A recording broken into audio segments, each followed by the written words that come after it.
ကဲမမေတို့ရဲ့ကိုယ်ကအခုလောက်ဆိုလို့ရှိရင်14ဘက်ကိုရောက်နေပြီဖြစ်ပါတယ်အဲ့တော့မမေတို့ဒီ14ဘက်မှာဆိုလို့ရှိရင်မမေတို့ပထမ3လတော့ခံစားရတဲ့လက္ခဏာတွေကလည်းတိတိတသားရောနေလာပြီဖြစ်တယ်အခုဒီဗီဒီယိုလေးမှာတော့မမေတို့ကလေးလေးရဲ့ဖွံ့ဖြိုးတိုးတက်မှုမမေတို့ခံစားနေရတဲ့လက္ခဏာလေးတွေကျမရဲ့အကြံပြုချက်လေးတွေကိုပြပြပေးသွားမှာဖြစ်တဲ့အတွက်ကြောင့်မလို့အားလုံးပဲစကြည့်လိုက်ကြအောင်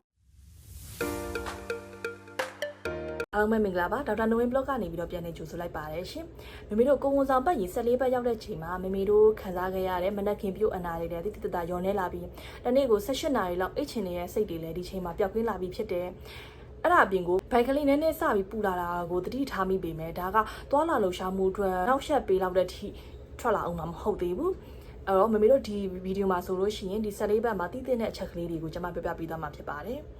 အခုမမေတို့ကိုဝန်ဆောင်ကာလ14ဘက်ရောက်ပြီဆိုလို့ရှိရင်မမေတို့အနေနဲ့ကိုဝန်က3လခွဲကိုရောက်ရှိနေပြီဖြစ်တဲ့အတွက်ကြောင့်မလို့နောက်ထပ်ကလေးမွေးဖို့အတွက်26ဘက်လောက်ပဲလိုပါတော့တယ်ကလေးလေးရဲ့ဖွံ့ဖြိုးတိုးတက်မှုကိုစတင်ပြပြပေးမယ်မမေတို့ရဲ့ကလေးလေးကအခုချိန်မှာဆိုလို့ရှိရင်3လမကျော်လောက်ရှည်ရှိပြီးတော့ပေါင်ချိန်မှာဆိုလို့ရှိရင်2အောင်စ3အောင်စ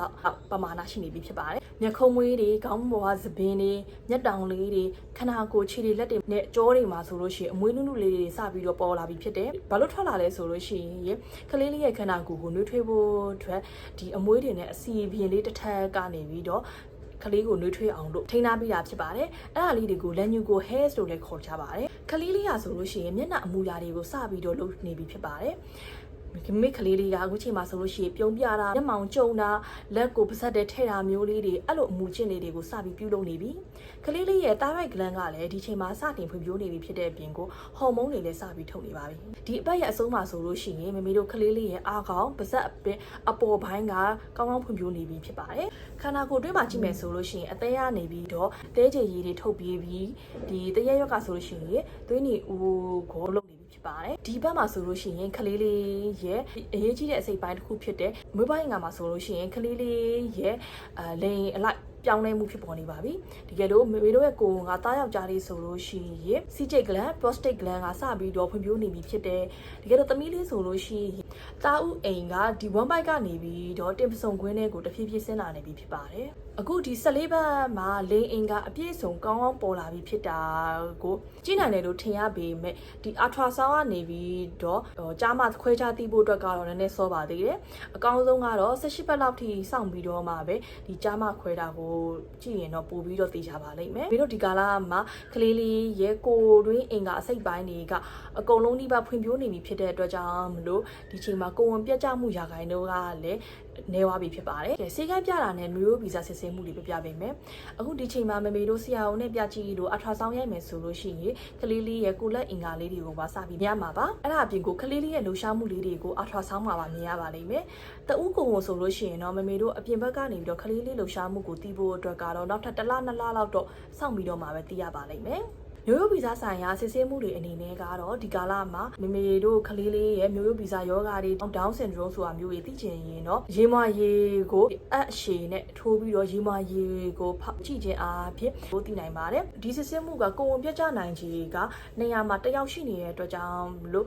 ဒီအသက်35နှစ်ကျော်ပြီးတော့ဒီ risk အရန်များတဲ့သူတွေမျိုးရိုးထဲမှာရှိတဲ့သူတွေမှသာဒီစစ်ဆေးမှုကိုလုပ်ဖို့အတွက်အကြံပေးပါလိမ့်မယ်မမေတို့ခံစားရတဲ့လက္ခဏာလေးတွေပြပြပေးမယ်ဒီဒုတိယကိုဝန်ဆောင်3လမှာဆိုလို့ရှိရင်မမေတို့တခြားလက္ခဏာတွေကကောင်းကောင်းပျောက်ကင်းသွားပြီမယ်ရင်ပူတာလေးကတော့ကြံနေပါလိမ့်မယ်ဒါကလည်းခလေးလေးရဲ့ဖွံ့ဖြိုးတိုးတက်မှုနဲ့မဆိုင်ဘဲနဲ့ဒီမမေတို့ကိုဝန်ဆောင်ဟော်မုန်းတစ်ခုဖြစ်တဲ့ progesterone ကအစာအိမ်မှာရှိတဲ့ကြွက်သားတွေကိုရော့ရဲစေတဲ့အတွက်ကြောင့်မလို့ acid တွေပိုထွက်လာပြီးတော့အစာအိမ်အချင်းပေါက်တာတွေလေ့ကျင့်တတ်တာမျိုးတွေအစာအိမ်နာတာမျိုးလေးတွေဖြစ်တတ်တာပါခံစားရတဲ့လက္ခဏာတွေမှာဆိုလို့ရှိရင်ရင်ဘတ်ထဲကပူနေတာတွေကတွင်းပြတ်တာလေချောင်းနာတာအပြင်ကိုချောင်းဆိုးတာမျိုးတွေပါနိုင်ပါသေးတယ်အဲ့ဒါတွေကိုသက်သာစေဖို့အတွက်မမေတို့ဒီဒါချင်းလိုမျိုးဆေးလေးတွေကိုတောက်လို့ရတယ်ဒါပေမဲ့ဒီထက်ပိုပြင်းတဲ့အစာအိမ်ဆေးတွေတောက်မယ်ဆိုလို့ရှိရင်တော့ဆရာဝန်ညွှန်ကြားပြီးမှသာတောက်ဖို့အတွက်အကြံပေးချင်ပါတယ်မမေတို့ခန္ဓာကိုယ်ကprogesterone ရဲ့လို့ဆောင်မှုကြောင့်မမေတို့ဒုတိယကိုဝန်ဆောင်3လမှာဆိုလို့ရှိရင်အဆုံထဲကိုအသက်ရှူသွင်းရှူထုတ်တာကပို့ပြီးတော့မြန်နေပါလိမ့်မယ်အသက်တစ်ချိန်ရှူသွင်းရှူထုတ်လုပ်ခဲ့ခါမှာဆိုလို့ရှိရင်30ရာနေ40ရာခိုင်တို့လေကိုရှူသွင်းရှူထုတ်လုပ်နေပါလိမ့်မယ်ဒါကလည်းမမေတို့အသက်ကိုများများလေများများရှူတဲ့ခါမှာအောက်ဆီဂျင်ပမာဏကကလေးစီကိုများများပို့ပြီးသွားနိုင်တဲ့ အပြင်ကိုကာဗွန်ဒိုင်အောက်ဆိုက်ကလည်းခန္ဓာကိုယ်ကနေပြီးတော့မြန်ထုတ်လို့မှာဖြစ်ပါတယ်အဲအကြောင်းမလို့မမေတို့အခုချိန်မှာကိုဝန်ဆောင်မတိုင်ခင်ကထပ်ပို့ပြီးတော့အသက်ရှူမြန်တာတွေမောတာတွေခံစားရပါလိမ့်မယ်ဒီလိုမျိုးခံစားရတာကမမေတို့ကိုဝန်ဆောင်ပတ်ရေး73ဘက်ကနေစပြီးတော့ခံစားရပါလိမ့်မယ်ဒါပေမဲ့မမေတို့ဒီလိုမျိုးရှူသွင်းရှူထုတ်တာကမမေတို့အတွက်အန္တရာယ်မဖြစ်စေဖို့အတွက်အုံနောက်ကနေကောင်းကောင်းချင်းချုပ်ထားပါတယ်